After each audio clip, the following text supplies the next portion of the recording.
كلما كان الإنسان أكثر تسبيحا وتهليلا جعل الله تعالى له الخير يساق إليه سوقا. يقول الحسن البصري رحمه الله تعالى: ما يضر أحدكم إذا جلس فارغا أن يقول للملك اكتب يرحمك الله ثم يملي خيرا. ايش يضرك ما دام انك فارغ؟ سبح وهلل يا أخي.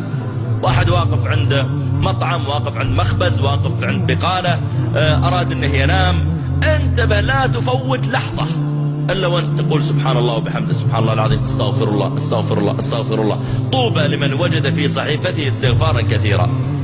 من أراد أن تسره صحيفته يوم القيامة فليكثر فيها من الاستغفار. ويقول الحسن البصري رحمه الله أيضا، يقول: أما يستحي أحدكم، أما يخجل إذا لقي الله تعالى ثم نظر في صحيفته فإذا عامة ما فيها ليس من ذكر الله.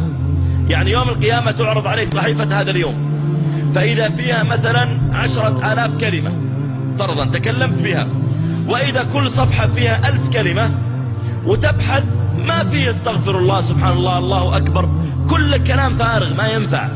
يقول الحسن البصري: ما يستحي الواحد يقف بين يدي الله بهالصحيفة وقد آتاه الله تعالى لسانا ناطقا وعقلا بالغا وجعل عنده قدرة، ومع ذلك ما يسبح ولا يهلل. ما يستحي أن يكون أكثر ما في صحيفة ليس من ذكر الله. هذا الذكر وهذه فضائله. وختاما، الذكر أيها الإخوة والأخوات أنواع. في ذكر مطلق، يعني تذكر الله صباح مساء ليل، عند نومك عند استيقاظك، مثل قول النبي صلى الله عليه وآله وسلم: من قال سبحان الله وبحمده غرس الله له نخلة في الجنة. انك تقول دائما سبحان الله وبحمده. مثل قول عليه الصلاة والسلام: من قال لا إله إلا الله وحده لا شريك له، له الملك وله الحمد وهو على كل شيء قدير، في يوم 100 مرة، ما جزاؤه؟ كتبت له 100 حسنة وحطت عنه 100 سيئة، وكانت له عدل 10 رقاب من ولد إسماعيل، وكانت له حرزا من الشيطان يومه ذاك، ولم يأتي أحد يوم القيامة بأفضل مما جاء به إلا رجل قال مثل ما قال أو زاد عليه.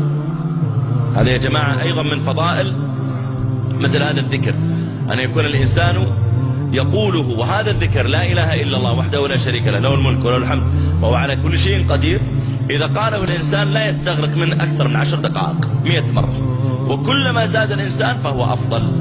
هذا من الذكر. من الذكر الفاضل أذكار مقيدة، مثل ذكر مقيد بعد الصلاة.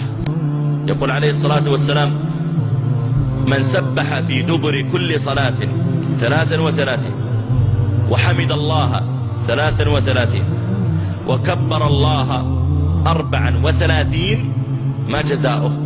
قال عليه الصلاة والسلام، هذه طبعا لا، سبحان الله 33، الحمد لله 33، الله أكبر 33 أيضا، هذه 99. ثم قال تمام 100: لا إله إلا الله وحده لا شريك له، له الملك وله الحمد وهو على كل شيء قدير. من قال ذلك قال عليه الصلاة والسلام: حطت عنه خطاياه وإن كانت مثل زبد البحر.